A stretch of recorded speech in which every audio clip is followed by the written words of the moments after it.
Hello, everybody. Good afternoon. Hope you guys are doing well today. And a couple days ago, I didn't have a chance to talk about this when it first came out, but I've got the opportunity to now. So I want to talk a little bit about this article that NFL.com released a couple days ago, ranking all the 2023 rookie draft classes from 1 to 32.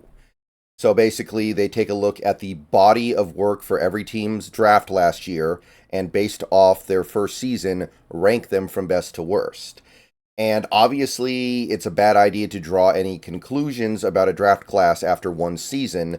When I was younger, the rule of thumb was you had to wait 3 seasons.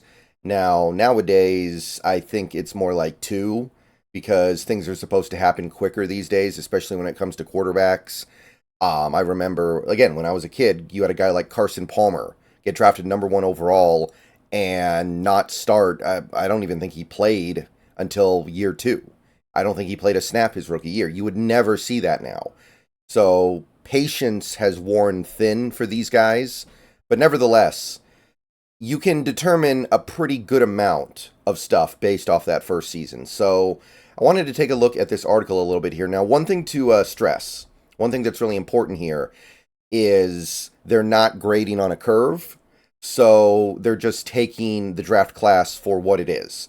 They're not evaluating, oh, well, this team didn't have any picks in this part of the draft.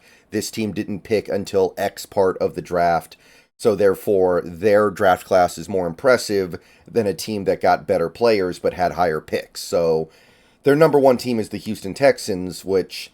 yes, they had the best draft class because of Stroud, Anderson, and Tank Dell, and maybe you even throw somebody like To'o To'o in there. He played fairly well.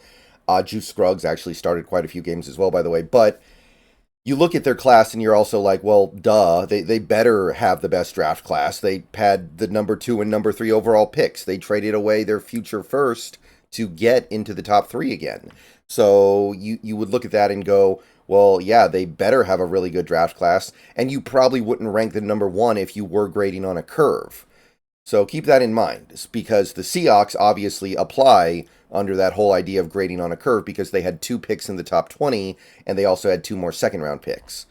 Now, scrolling down through this list here real quick, the thing that jumps out to you is that we did not have the best draft class in the division, and like I said in a previous video, the Rams, who did not even have a first-round pick at all and only had 1 pick in the top 75, actually had a better class than us, which is part of the problem that we're facing. But one thing that I do want to take away from this article is that the Seahawks still drafted extremely well. They ranked us at 6th out of 32 teams, with Witherspoon, JSN, Charbonnet and Bradford also get thrown into the group positively, I believe. And also they're giving us credit for guys like Jake Bobo and Chris Stoll being UDFAs who played relevant roles on the team in 2023.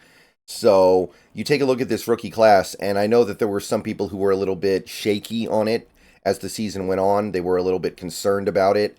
There was some consternation expressed about how Derek Hall didn't look like he was developing as the year went on, how JSN didn't produce as much as a guy like Zay Flowers, how Charbonnet maybe could have been a different player at a more crucial position. There were some things expressed about this draft class over the year. Not the majority of people, but some people were like, I don't think we're getting enough out of this rookie class. And I think that this article does kind of highlight that while it probably was about what it should have been based on the picks that we had, because again, 2 in the first, 2 in the second, 4 picks in the top 52, it was still one of the best classes out there. So I think that when you stack this with last season, because NFL.com did the same article last year, where they looked at the 2022 rookie classes, where you had Cross, Mafe, Walker, Lucas, Kobe, Woolen, Smith, Melton, and Derek Young. They ranked this one 3rd. You can see why the future could be so bright here in Seattle. You can see why these next few years should be really good because we have drafted really well for 2 straight seasons. We have, if you combined 2022 and 2023 and mashed them together, the Seahawks rookie class would probably be top 3 minimum. Like, I guess Houston would probably be higher because they got Stroud and the franchise quarterback is such a big deal. But there are only a couple other teams you could even argue, like maybe Detroit had a better collective draft class. I can't really think of anybody else. Like I guess the Jets, but the Jets didn't do quite as well in 2023, so probably not even them. And I know our perception of this draft class has changed because this article's a year old now, but Mafe improved drastically from this last article. Now, I think that our perception on Cross may have changed a little bit. Maybe Lucas because of the injuries, maybe Woolen as well. But you also have a guy like K9 who built on his rookie year and played really well last year. And I continue to move forward looking at this rookie class with a lot of excitement and positivity. And I think that what we've seen in improvement from a guy like Boye Mafe does outweigh the concerns we may now have about a guy like Abe Lucas, or even, if you're concerned about him, which some people aren't, a guy like Woolen. So you combine these two things together, and it really does highlight how bright this future is. And I know some people are going to say, well, it doesn't matter as much as it should because neither draft produced a quarterback, and the quarterback is everything, but we are not doing too badly at that quarterback position either. Over the last 2 years, there are only a handful of teams that have gotten better production out of their quarterback position than the Seahawks.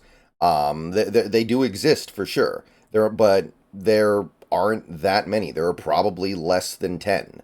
So it's not like that has necessarily hurt us. We're not the New York Jets here. We're not the Jets sitting there with a really solid roster and a really solid team and just thinking, man, if we just didn't have this Zach Wilson guy playing most of our snaps, we'd be okay. No, that's not the case at all.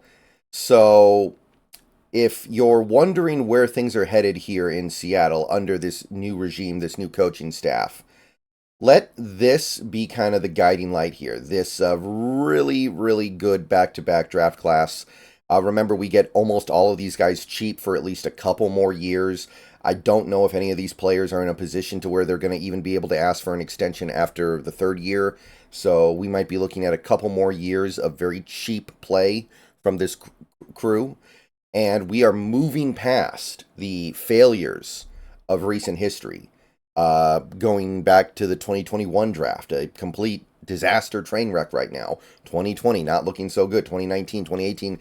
You guys have seen the shorts that I've done lately where I'm ranking these draft picks, and the recent ones before 2022 have been awful for the most part. You had one pretty good class in 2015, and then it was just garbage, garbage, garbage, garbage all the way down. But things are different now. Things have changed, and part of it is because you've had really good picks. Part of it is that you've had extra picks as well, like this most recent year. I mean, this is a smorgasbord of picks. And some would argue that maybe we should have done a little bit better given how many picks we had. I understand that. But at the same time, this is still really good. And every team is going to make bad picks. The goal is to just not make dumb picks. And I'm not seeing dumb picks these last couple years. I've seen dumb picks all over the place before.